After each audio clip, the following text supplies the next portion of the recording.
The question is that the bill be now read a second time. I call on the Parliamentary Secretary and Member for Ballarat. Thank you very much, Deputy Speaker, and I too rise to support the National Disability Insurance Scheme Bill 2012, and I do so as a very proud member of the Australian Labor Party. The measures in this bill establish the framework for the National Disability Insurance Scheme. It sets out the scheme's objects and principles, and it establishes the NDIS Transition Agency, which will oversee the launch of the scheme in our 5 initial trial sites. The NDIS is a very important reform for this nation, a reform that in the years to come will be seen as part of the foundation of our social safety net in this country, in the same way as those great reforms of Medicare and superannuation are today. The bills before the House entrench the framework for the NDIS into law. The framework reflects the principles agreed to by the Prime Minister and First Ministers, including giving people with disabilities individual care and support based on their needs, giving people real choice and control over these supports, meaning more control over their lives, ending the situation where people aren't told what support is available or how to access it, and fostering innovative services that are delivered and coordinated locally. The framework also includes the principle of bringing long-term certainty to the resourcing of disability care and support, so that people with disabilities can feel secure that they'll get what they need over their lifetime.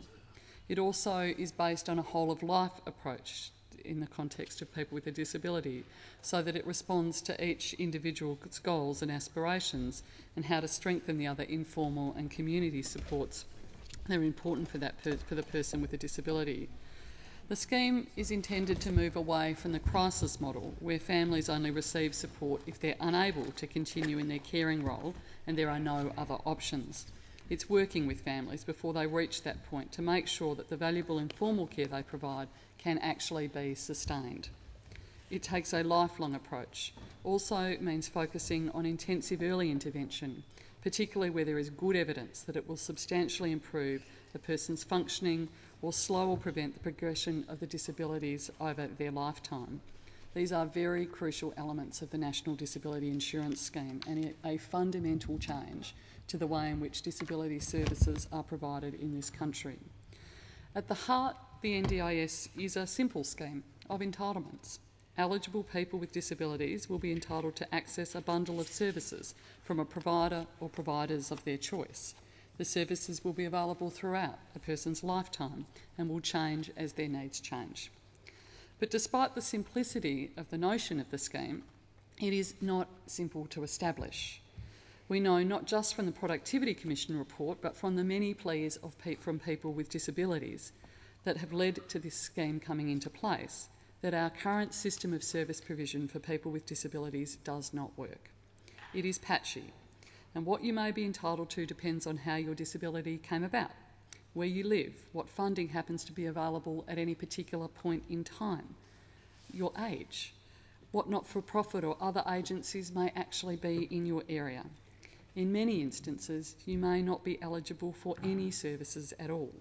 There are multiple providers, multiple schemes of eligibility which differ from state to state, and there are multiple and confusing points of access.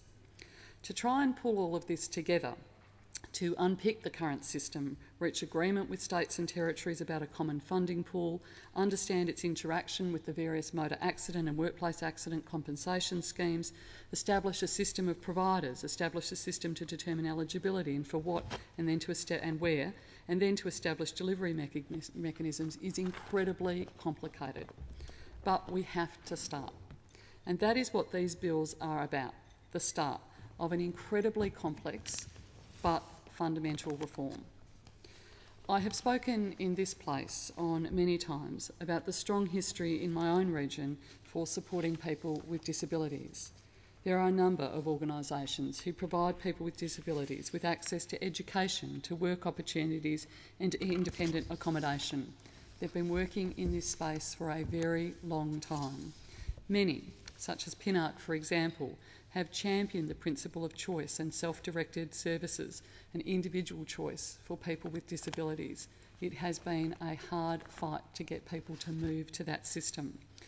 These organisations are ready to embrace the change. They want to be part of it. I know for carers, for parents and for people with disabilities themselves how critical this reform is.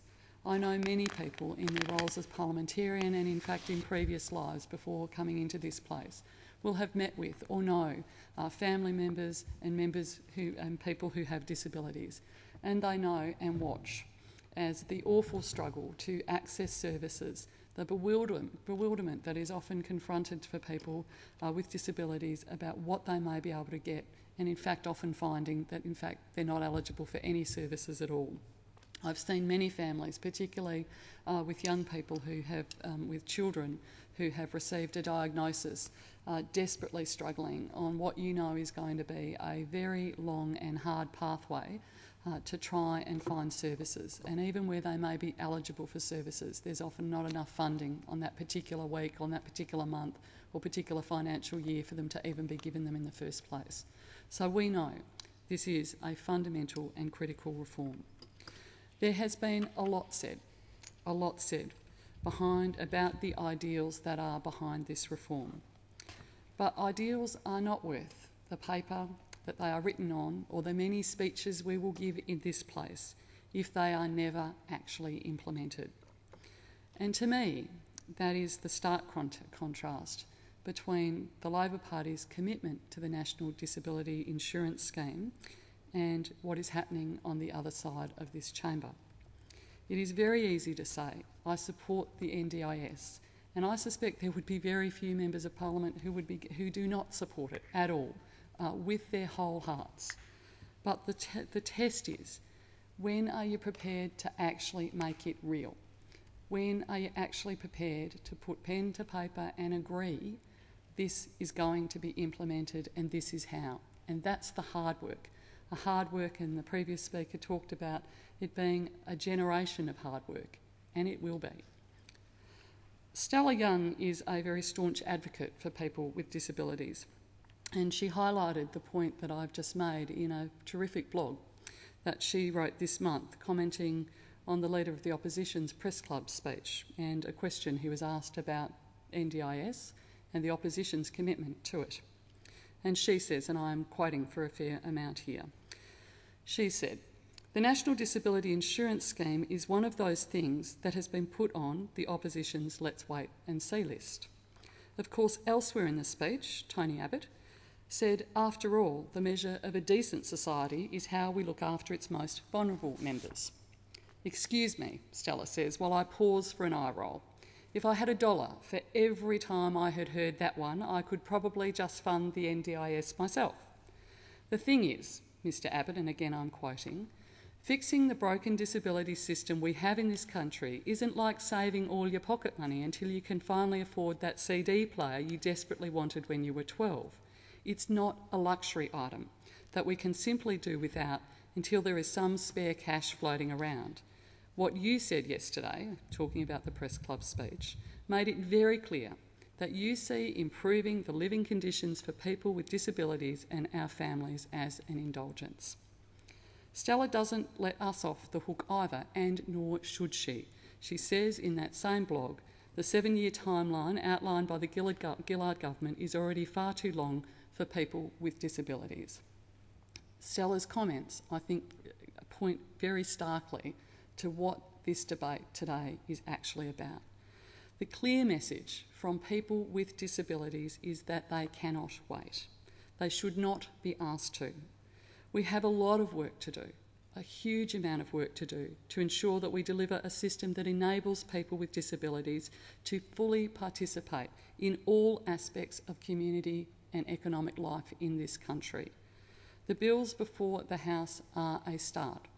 They are the start of the National Disability Insurance Scheme. We know that disability does not discriminate and can and does affect families and individuals every single day. And the National Disability Insurance Scheme is a fundamental reform to ensure that whilst disability does not discriminate, we don't continue to.